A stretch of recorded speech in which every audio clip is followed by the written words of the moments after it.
can follow along if you like, Warwick, and for your listeners if they want to follow along.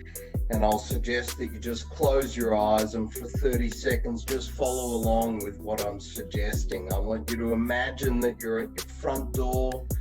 I want you to open your front door and I want you to walk over to your fridge. Open up the fridge and take out a cold lemon. Put the lemon on a chopping board and slice the lemon in half. And as you do so, you may start to smell the zest and pith and sweetness of the lemon.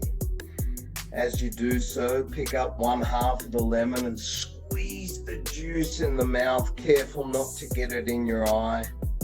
Take your top teeth and scoop out the flesh and start chewing on that flesh and swallow it down. And I can see, Warwick, that you've already triggered your salivary glands. You've done a great job.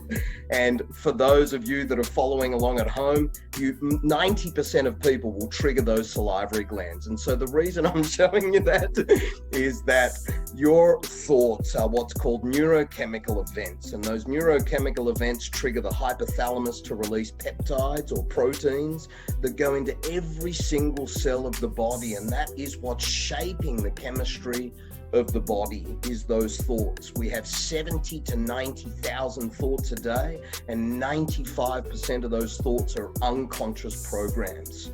So those thoughts are changing the chemistry of our body, and we can supercharge that to create gratitude, to create anger, to create sadness, to create happiness and joy. We have the ability to exercise those muscles of our emotions so that that's what we experience on a more consistent basis rather than the unconscious patterns that we may be experiencing.